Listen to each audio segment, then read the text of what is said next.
This is the Aftermarket Radio Network.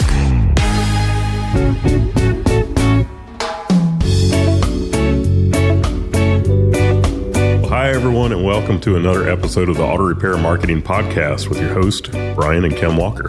Today, we're going to be talking about websites, and each of us came up with our top 5 list of the things that we think are the most important things for your website. Or as I would like to say, the top 5 things that irritate me when I go to somebody's website and they don't have it. So it's a little personal for me. Yeah, so before we get too far into it, if you're not following us on Instagram, follow us on Instagram at Shop Marketing Pros. TikTok, I don't know what the handle is. My team will be able to tell us, and I'll tell you on the next episode. And also on YouTube Shorts. We've been filming these podcasts and cutting them up and making short form video out of them. Same thing that you should be doing with your video in your shop. I don't even get a vote, by the way, in case anybody's wondering. They just show up in this Dropbox where I've been clipped out, and yeah, I don't get a vote on, no, I don't like that. I was told, deal with it. So, yeah. That is true. Thank you to our friends at RepairPal for providing you this episode. As shop owners, we were part of RepairPal Certified Network. You can learn more at repairpal.com/shops. All right, Kim, you go to websites all the time and you love analyzing websites. And it's not like you're analyzing them for the purposes of marketing. It's Correct. That you need something from the website and there's something that you can't find, or sometimes it's something that they did great and you love commenting, telling me about it, or whoever is with you at the time. You're making me sound really bad. No, I'm not. Yes, you are. You have a marketing mind and you're always thinking about marketing. It's just like our son, when he was 14 years old, he started working at Chick-fil-A. And then every time after that, he would analyze customer service. Everywhere. I mean, if it was great customer service, he would talk about that's great. More often, it was bad customer service. And he was saying, oh, that would never get by at Chick-fil-A. Well, we're marketers, so we do the same thing. Yeah.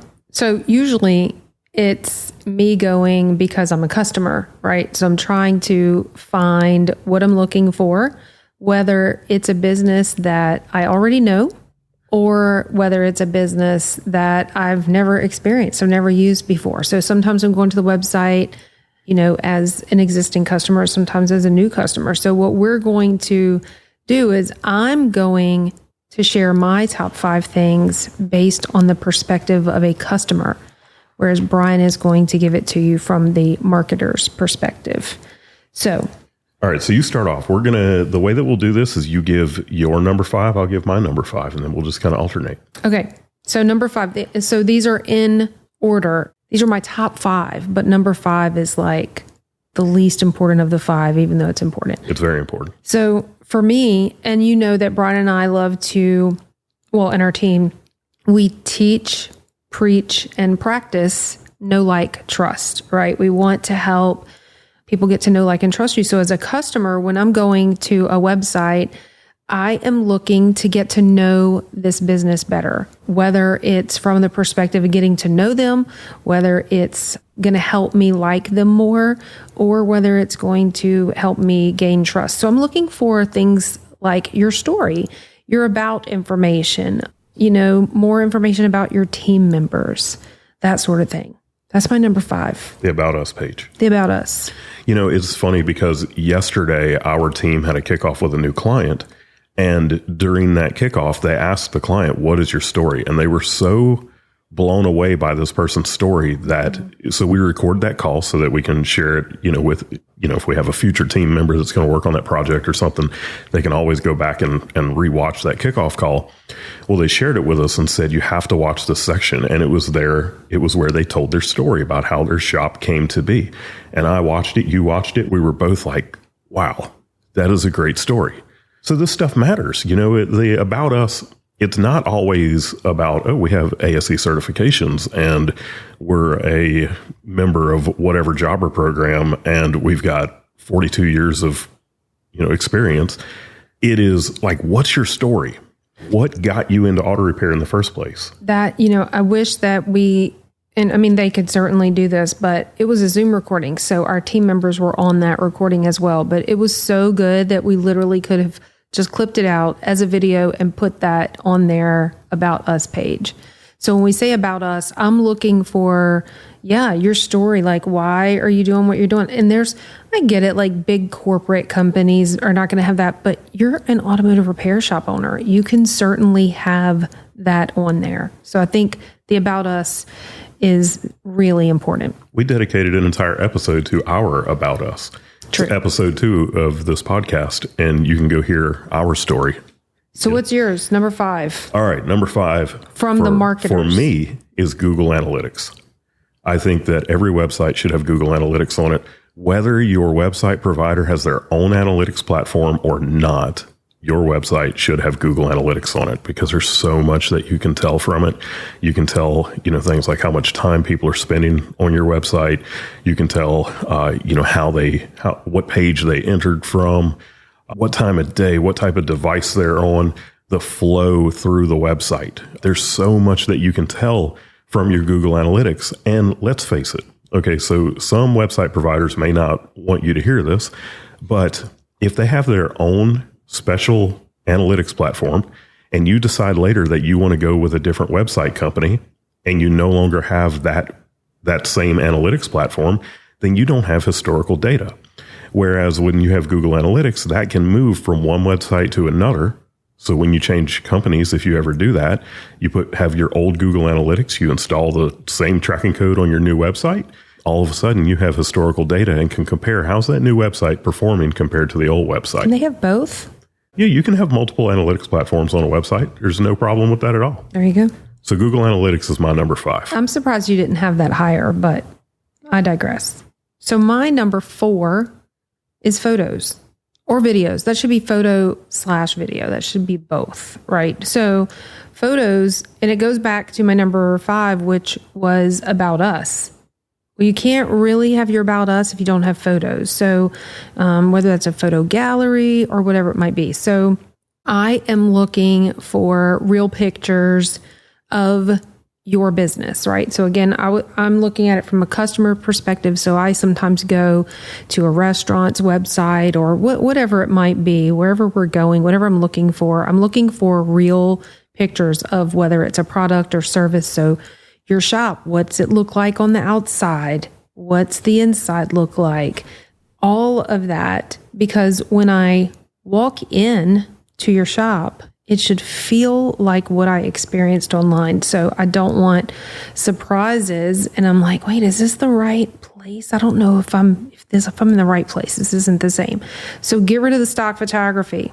But Kim, the photo of the guy holding the giant wrench is just so cool. Stop, I can't. And when you see it, it just screams auto repair. You should have told me you were going to do this, because that's like my top pet peeve. I can't handle it. All right. So for y'all that don't know what we're talking about, you've probably seen it. They know. There is an iconic probably on their stock website photo that there's no telling how many thousands of auto repair websites that are out there. It's a guy. He's wearing a blue hat. He's wearing the blue overalls, and he's holding a big old wrench in his hand. I'm talking about like a 1.1/8 wrench. Gosh. And hey, if you're a truck shop, maybe you use that often.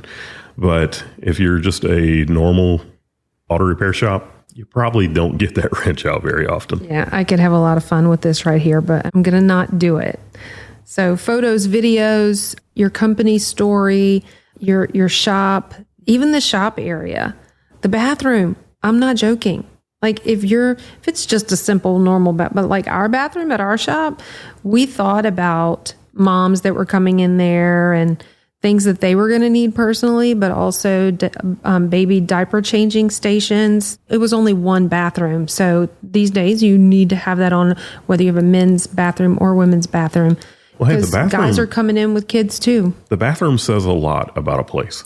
I've walked in a restaurant before and, the restaurant itself looked fine. Went into the restroom, came back out and said, we're leaving. Because the restroom, the condition it's in is the same condition that the kitchen is in. Well, if the restroom in a shop is not being taken care of, then you can pretty much assume that you're probably not, that other things are not being taken care of and that you're probably not going to have a great experience. Somebody is listening to this, whether you're in your shop listening, you're driving down the road, wherever you are, somebody just heard that and said, I can't put pictures on my website because my parking lot looks like trash or my shop is Clean a it up. disaster. There you go. So let's get to the root of the Here's your problem. signal to do something about it. Yep. Because it's super, super important. Like I can't talk about how important it really is because it's that important. And when you say, because people have said this to us, oh, no, I can't give you any pictures. The shop is a disaster. Well, that's priority number one. And without getting off on too much of a squirrel or a rabbit trail or whatever you want to call it, is if it's dirty, disorganized, all of that, I wonder if you're having problems with keeping technicians. So, and a couple of things about pictures. All right. So, first of all, hire a photographer. You ask people to spend thousands of dollars with you every single day. Multiple times per day, you're presenting multiple $1,000 estimates. Spend a couple grand and get a photographer to come in and take great pictures of your shop. And then, before that photographer ever gets there, you need to think about your website. And I'm going to talk about this in a minute. But what are all of the pages that your website is going to have on it? And stage pictures for all of those things. So you got a air condition repair page on your website. Get a picture of the tech working on the car with the air conditioning machine hooked up. And look, you can, when you do those photos, do the photo where you have the picture where you can see the tech's face and where you can't see the tech's face. Because if they ever leave you, you want to be able to still have a good picture without having to call that photographer back. And you don't want to have pictures of people on your website where you can see their face if they no longer work for you. That reminds me, I don't think it's on our free stuff page of our website, but we need to get it there. We have either a blog or some type of resource. We have a shot list that we provide to our clients. Yeah. So, Brian was just talking about, think about your website and all the pictures that you need on that website. But while the photographer is there, they might as well take some team photos. Even though your team might change, they might as well go ahead and take pictures of the types of vehicles that you service and things in the shop so that those can be used as evergreen content, not the team pictures, but the rest of it can be used as evergreen content on your social media, in your email campaigns, all that. So, yep, photos, that was my number 4. Time to thank our friends at Repair Pal for making this episode possible. Don't get left behind. Today's tech-savvy consumers value instant gratification, so they start their searches for a repair shop on their computers and smartphones. These power users research auto repair and service options and decide which shops to engage with in an instant. Gain these customers by being Repair Pal certified. They provide proof that your prices are fair with their best-in-class estimator. They're the largest site for auto repair, and they will introduce your shop to new customers through RepairPal.com and through the recommendation of partners like USAA, CarMax, and Consumer Reports. As shop owners, we were in the Repair Pal certified network, and it helped grow our business. You have to be in it to win it, so head on over to RepairPal.com/shops and set up a call to learn more. When you sign up, you'll get 1 month of service free and save $150 off certification. That's RepairPal.com/shops. All right, my number 4 is ADA compliance. ADA compliance, it's not something that you're going to put on your website and you're going to get excited about, but it will keep your tail out of trouble. There are so many lawsuits that are happening right now over ADA compliance. And basically, if someone is using a screen reader, they need to be able to come to your website and read your website just like someone who did not have a visual impairment. Same thing with the one that often gets overlooked is someone who is hearing impaired. Your videos should have transcriptions on them. The good thing is if you put them on YouTube, that's pretty much built in. Their AI will do that for you. But there's a lot of legal ramifications. You do not want to find yourself on the wrong end of an ADA lawsuit. Well, aren't there attorneys that are literally, it's like ambulance chasers. These are website chasers. There are attorneys out there who are specifically targeting the automotive industry, and they are looking for shop websites that are not ADA compliant. Yeah, and it's not necessarily that they're targeting the automotive industry. They're just targeting small business in general. Sometimes they may have certain industries that they go after. They'll especially go after like e-commerce websites. But you don't want to find yourself in one of those lawsuits. And I'll just leave it at that. I could easily go off on a tangent about this because it really fires me up when I think about it. There's nothing wrong with that. But also, it's just the right thing to do. And you might think to yourself, well, someone who is visually impaired is not going to be driving a car. And you're probably right. But, okay, what about the dad who is visually impaired His, son or daughter is off at college and they need an auto repair shop, and he wants to go online and find them a good shop. That's a good point. So it may not be the person who's actually driving that is looking at your website. So when it comes to ADA compliance, you need to have it where a screen reader can read it. Do yourself a favor too. If you're really curious about this, go download a free screen reader app. It'll be like a Chrome plugin, and just get a taste of what it's like to use a screen reader. And if you find yourself on a website that is not ADA compliant and you're trying to use a screen reader, it is a disaster. Like, it really is. It's not a good user experience. But then the other thing about it, if you really get your ADA compliance right, your SEO is going to perform fairly well. Oh. The parallels between ADA compliance and website SEO are uncanny. And it's because you think about, if you're putting things into place to let someone who cannot see your website, for them to understand what's on the website, then you're doing the same exact thing for the search engine. I didn't think about that. You're organizing things in a structure that makes sense. You're putting headings in place. You're putting alt text on images that allows someone who cannot physically see that image for the screen reader to read to them and tell them what the image is. Well, you're telling the search engine what the image is too. So SEO and ADA, they go right along with each other, and improving your ADA compliance will improve your SEO. All right. I like it. My number 5 was about us, right? Sharing your story. Number 4 was photos. Number 3, social proof. That's a good one. Reviews, right? Testimonials. So pulling in the customer experience. Now, I'm going to add to that a little caveat, even though I know we're talking about this is for customers, but you know who else is looking at your website?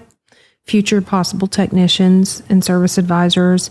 And so on your careers page, you might even have social proof from your employees about why they love working there. But from the customer standpoint, I like to go and see what other people are saying about you. What was their experience like? Is it going to make me want to come in and make an appointment? Is it going to make me want to do business with you? Is it going to help me get to know, like, and trust you more? So it's a big deal. We talk about that actually a lot in episode 5, using marketing to attract new team members. And we talk about your website and the things that you can do to your website. And look, every shop's trying to hire techs right now. So anything you can do to get a leg up on your competition. Absolutely.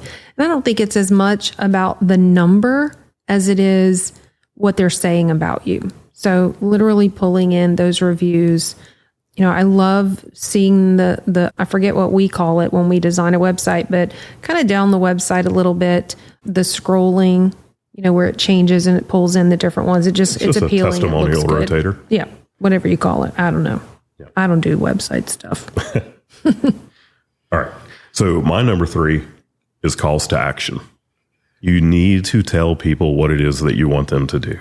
And in the case of an auto repair shop, it's usually going to be call now, or schedule online. And more than one time. Right. It doesn't just go in the header of the website. It should be all throughout the content, especially like the homepage.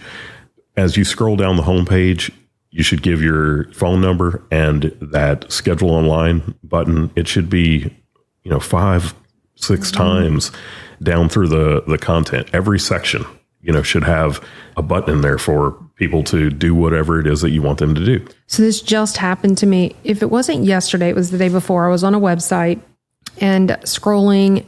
It came from an ad on Instagram, probably shirt or something, whatever. And I'm scrolling through, and at the point that I decided to make a purchase, it was a West Point shirt. When I decided to make the purchase, I was probably 3/4 of the way down the homepage and couldn't find the button to get to wherever I wanted to. And it blew my mind. I was like, how is there not a shop now or buy now or something? And I had to scroll all the way back up, which, it's not a big deal, but it just kind of surprised me because I was like, do they not have what I was looking for, the spot to click to go to the next step? Just made me dig for it. And they very quickly, I could have been like, forget it, never mind, and come off. So you want to catch them, like Brian was saying, all through the customer journey of your site, their experience. People are busy. gosh, there's no telling what they're doing. They got their phone in their hand and they're trying to make an appointment to get their car serviced.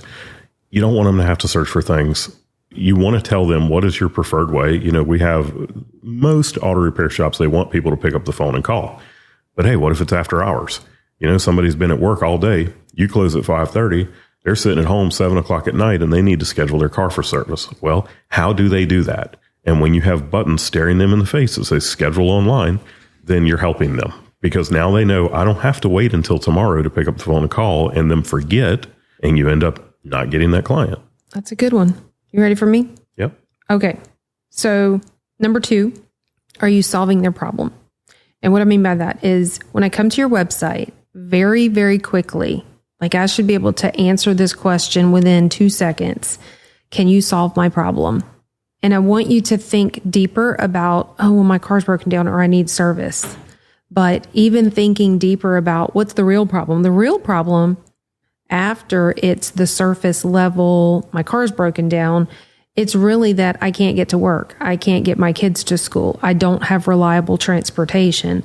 We can come up with even more ideas, but, really having messaging and images on your website very quickly when I come to it so that I am drawn in to my own story. I'm drawn in.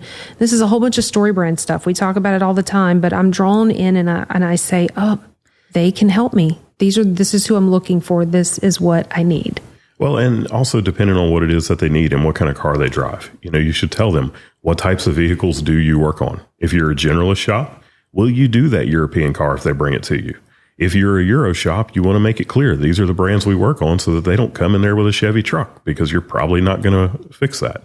Well, and if I'm driving a car like, a high-end Mercedes, BMW, Porsche, out, whatever it might be, I want to know that you're working on my specific vehicle, right? Yeah. I mean, we've spent a lot of money on this super expensive car. I'm not going to bring it to someone that doesn't specialize in that. But then the types of repairs that you do also. Do you do alignments?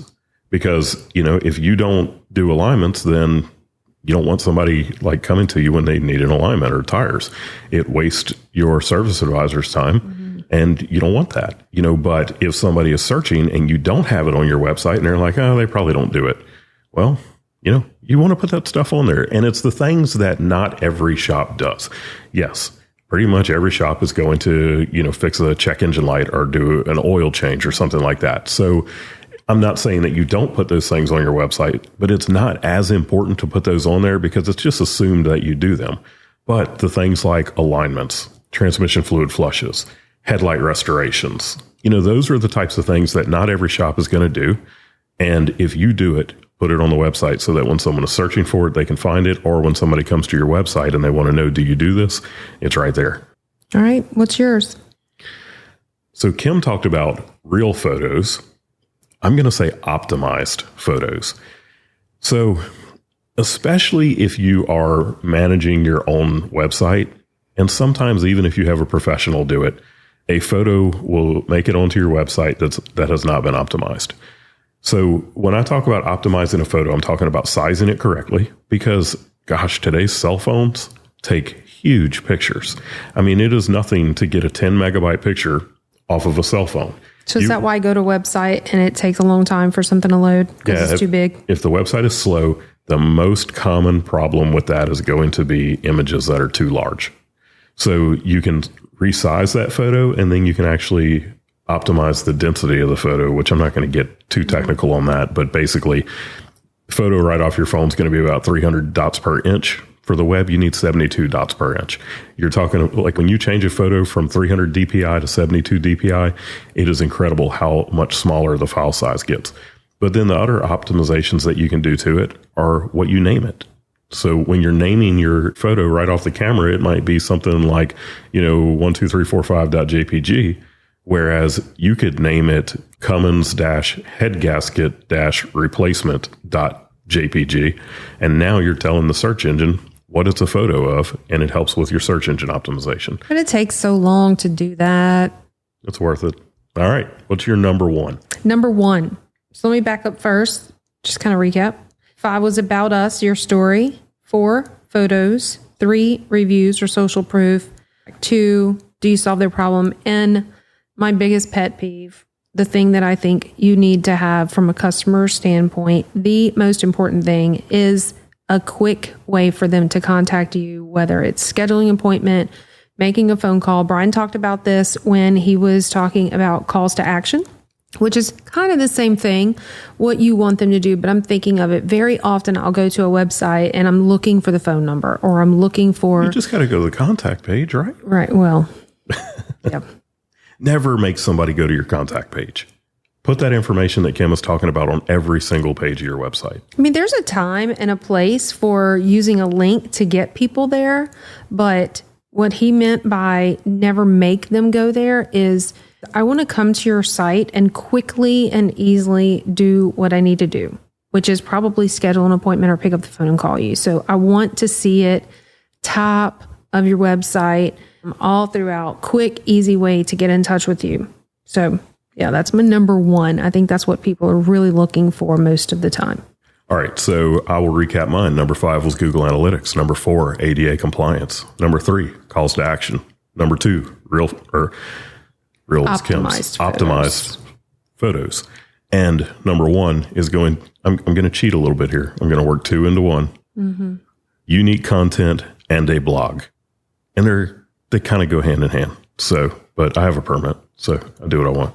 Nobody knows what you're talking about. Well, they don't have to. Tom Swanson, if they listen, or whatever his name is. If they listen, Ron Swanson. Ron Swanson, excuse me. Ron Swanson has a permit. I have a permit. It says I do what I want. So, number 1, unique content and a blog. If your website doesn't have unique content on it, then what is to separate it from every other auto repair website out there? Every single page of your website should be unique. The content that you have on your website should not be the same as someone else's. Nobody has content that's like everybody else's. Most shops have content that are like everyone else's because they hire companies that build their website and they put the same content on every one of their websites. You love it that your website has a page for Chevy and a page for Ford and another one for Chrysler and another one for Hyundai and another one for Honda and another one for Toyota and Lexus and all of this. But guess what? Go to those pages on your website, select some of the content, right click on it, and click on search Google for this content, and you will see how many other websites have the exact same content on it. So now there is nothing unique about your website except for a handful of pages. And you think you've built a page for SEO purposes, but Google saw, no, 15 other websites or 150 other websites have that same content. So you really have wasted your time, money, energy, effort creating that page with duplicate content. Yeah. So you need unique content. And then the other part, a blog. A blog is where you can go, write stories, embed videos, do all kinds of things that would not necessarily be a page on your website. So it could be the thing like how to know when the evaporator core is leaking in your Mercedes E-Class. That's not going to be a main page on your website. But what happens when you write these blogs, and look, don't tune this out because you say to yourself, I'm not going to write. I'm going to give you a little hack for that in a minute. But when you write these things, you get all kinds of terms in there that you would have never gotten on your website otherwise. And there are people searching for this stuff every day. Now, what's interesting is on a lot of websites, we will see the blog pages are the pages that people enter into the website from the most. And the reason why is because, you're over in Rhode Island and someone in New Mexico is searching for exactly what you wrote about. And well, they're never going to come to your shop. They're not going to be a client of yours. But guess what? One of the things that Google uses as a determining factor for how well a website ranks is how much traffic it gets. So all of those people throughout the country who are coming to your website that are searching for this weird thing that you wrote a blog about are increasing the traffic to your website, and they're helping your website to rank better. But also, the people that are near you that happen to search for it, they're coming to you if you've written about it, and they're like, oh, they already know about this problem with my car. I'm bringing it here so they can fix it. That's good stuff. This is a good episode. Yeah. So you said you have a hack. Oh, yeah. Talking about blogs, people that aren't going to write. So, yeah, I know you're not going to write. Most shop owners don't write. But there's a couple of things that you can do. One of them is get out your phone and shoot a video that no one is ever going to see except for you and a writer, and just give the details. Like, you don't have to get into the specifics. The writer will take care of the specifics. You're going to give them the bullet points of whatever it is that you want to talk about. They'll fill in all the details. And then you're still the thought expert because it came from your head. But you just shoot that little video. You send it to a writer. You can hire writers all day long on the internet, and they're not that expensive. So you can get your blogs done without you having to write it. You know, you spend 3 to 5 minutes doing a video, just giving the bullet points. They'll take it from there. And then you got your blog. I love that. That's awesome. Do a detailed video and have it transcribed on something like rev.com. So just sit in your car, no distractions, pull out your phone, and just talk to the camera about whatever topic it is. And then you're going to send that to a writer who is then going to put it into context that makes sense, as proper grammar, punctuation, spelling, all the things. Or better yet, get over your fear of the camera, get out in the shop where the problem is actually happening, and make a video that you will share with your entire audience. Put it on social media, YouTube, everything else. What he said. I have a hack too. Okay. All right. So my hack is actually not mine. I stole it from Donald Miller. And it's the grunt test for your website. Right. So especially for our specialty shops, if you specialize in European, Asian, diesel, performance, whatever, take that website, put it on your computer, walk up to some random person. Be careful. Maybe not like completely random. Be a little selective about who you pick. Use your mom. But right. Yes. Bring it to your mom. I mean, she probably should be an older mom. Like, they're going to be. Not like real young, smart, savvy people, but like the older people who are like not super tech savvy and all that kind of stuff. Anyway, open up your website and have them tell you. The thing is, the mom knows what they do, but you're trying to look for someone. My mom still does not know what I do. Oh, that's right. She thinks we work on computers. Yes. You work on, can you fix my computer? No, we don't do that. But don't you work on computers? Not like that. Anyway, so show your website to someone and ask them, what do we, we work on cars, but what do we specialize in? And see if your website, and don't give them a long time. I mean, they have like 5 seconds max. I'd say 2-3 seconds. Close the lid and ask them, do you know? And see if someone that really is not super aware of what you're doing, if your website passes the test. And they call it the grunt test because a caveman should be able to look at it and grunt that he understands what it is. Right. I forgot about that. All right, Kim, how can people find us? Oh my gosh. We're everywhere, y'all. So really, you can find us in so many different places, whether it's on our website, shopmarketingpros.com, Facebook, Google, TikTok. We hope that you're in our private Facebook group, which is the Auto Repair Marketing Mastermind. Am I missing something? You have a book. So that's just shopmarketingpros.com/book. And it's the ultimate guide to auto repair marketing that Brian wrote. And you have different ways you can get that book by going to that site. So you can hook up with us all over the place. We're also usually at most of the trade show conferences, either speaking or at the expo or something like that. So you can catch up with us in person or online, just about anywhere. All right. Well, thanks again for listening to the Auto Repair Marketing Podcast on Aftermarket Radio Network. There's some other great shows on the network, and you can find them at aftermarketradionetwork.com or on your favorite podcast listening apps like Spotify, Apple Podcasts, Google Podcasts, and many others. Tune in for another episode next week. And until then, go fill those bays.